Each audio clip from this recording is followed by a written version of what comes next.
தெய்வத்தின் குரல் முதல் பகுதி. மதங்களின் ஒற்றுமை. எல்லா சமயங்களும் கடவுளை வழிபட ஏற்பட்டனவே ஆகும். எல்லா சமயங்களும் கடவுள் ஒருவரே என்றே சொல்கின்றன. ஒருவரேயான அந்த கடவுள் எந்த சமயத்தின் மூலம் வழிபட்டாலும் அதை ஏற்றுக்கொள்ளத்தான் செய்வார். எனவே எவருமே தாங்கள் பிறந்த மதத்தை விட்டு இன்னொரு மதத்தை தழுவ வேண்டியதில்லை. கோயில், சர்ச், மசூதி, விஹாரம் முதலிய கட்டடங்கள் ஒன்றுக்கொன்று வித்தியாசப்படலாம். உள்ளே இருக்கிற மூர்த்தி அல்லது சின்னம் மாறுபடலாம். ஒவ்வொன்றிலும் சடங்குகளும் வேறு வேறாக இருக்கலாம். ஆனால் அனுக்கிரகம் செய்கிற பரமாத்மா மாறவில்லை. ஒவ்வொரு தேச ஆசாரத்தையும் ஒவ்வொரு ஜனக்கூட்டத்தின் மனப்பான்மையையும் பொறுத்து பல்வேறு சமயங்கள் ஏற்பட்டிருக்கின்றன. இவையெல்லாம் ஒரே பரமாத்மாவை அவரவர் மனோபாவப்படி பக்தி செய்து அவரோடு சேருவதற்கு வழி செய்பவையே. எனவே எவரும் தங்கள் மதத்தை விட்டுவிட்டு இன்னொன்றுக்கு மாற வேண்டியதில்லை. இப்படி மதம் மாறுகிறவர்கள் தாங்கள் பிறந்த மதத்தை குறைவுபடுத்துவது மட்டுமின்றி தாங்கள் சேருகின்ற மதத்தையும் குறைவுபடுத்துகிறார்கள், கடவுளையும் குறைவுபடுத்துகிறார்கள். தங்களது பிறந்த மதத்தில் குறை தோன்றியதால் தான் ஒருவர் அதை விடுகிறார். ஆனால் புதிதாக சேருகிற மதத்தையும் அவர் குறைவுபடுத்துகிறார் என்று ஏன் சுவாமிகள் சொல்கிறார் என்று உங்களுக்கு தோன்றலாம். சொல்கிறேன். கடவுள் எல்லா மதங்களுக்கும் பொதுவானவர் என்ற எண்ணம் இல்லாமல் அவரை குறுக்குவதால் தானே ஒரு மதத்தை விட்டு இன்னொன்றில் சேருகிறார்கள்.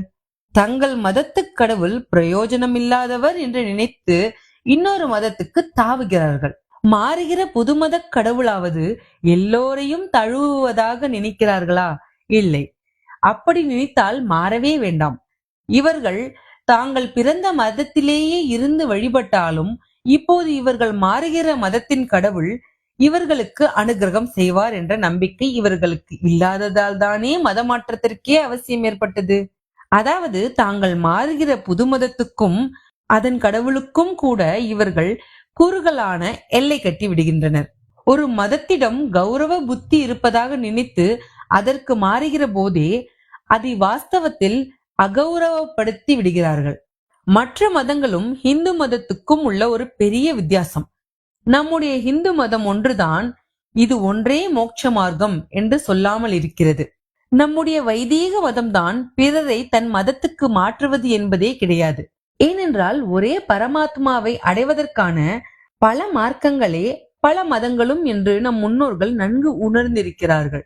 இந்துவாக பிறந்த ஒவ்வொருவனும் இந்த விசால மனப்பான்மையை குறித்து பெருமைப்பட வேண்டும். வேதம் ஒரே சத்தியத்தை தான் ஞானிகள் பல பெயர்களில் சொல்கிறார்கள் என்கிறது. கீதையில் பகவான் எவன் எந்த விதத்தில் எந்த ரூபத்தில் வழிபட்டாலும் அவனுடைய சிரத்தையை நானே விருத்தியாக்கி அவனை அதே வழிபாட்டில் நிலைப்படுத்துகிறேன் என்கிறார். ஆழ்வார் அவரவர் தம்ம தம்ம தரிவரி வகை வகை அவரவர் இறையவர் என்கிறார்.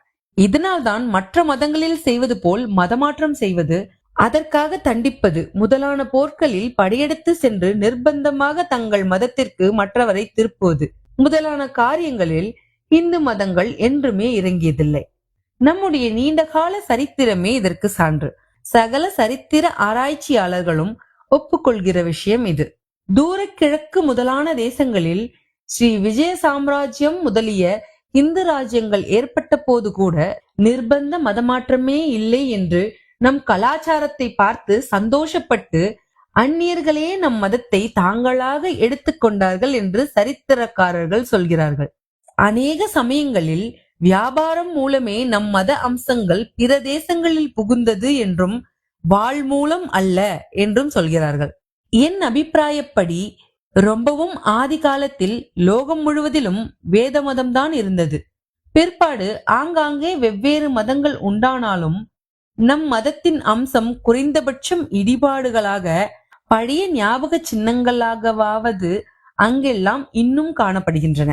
இப்படி நான் சொல்லுவதை ஒப்புக்கொள்ளாத ஆராய்ச்சிக்காரர்களும் நம் பரத நாகரிகத்தை மற்ற நாடுகளில் தாங்களாகவே விரும்பி ஏற்றுக்கொண்டார்களே அன்றி பலவந்தத்தின் மீதல்ல என்று ஒப்புக்கொள்ளுகிறார்கள். ஒருத்தனை புது மதத்துக்கு மாற்றுவது என்றால் அதற்கென ஒரு சடங்கு இருக்க வேண்டும்.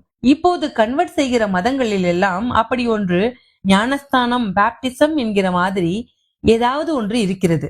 மற்ற எந்த மதத்தையும் விட மிக அதிகமான சடங்குகளை சொல்கிற இந்து சாஸ்திரங்களை பார்த்தால் இப்படி நம் மதத்துக்கு மற்ற மதஸ்தன் ஒருத்தனை மாற்ற ஒரு சடங்கும் இருக்க காணோம். இதுவே நாம் மதமாற்றத்தை விரும்புகிறவர்கள் அல்ல என்பதற்கு அத்தாட்சி.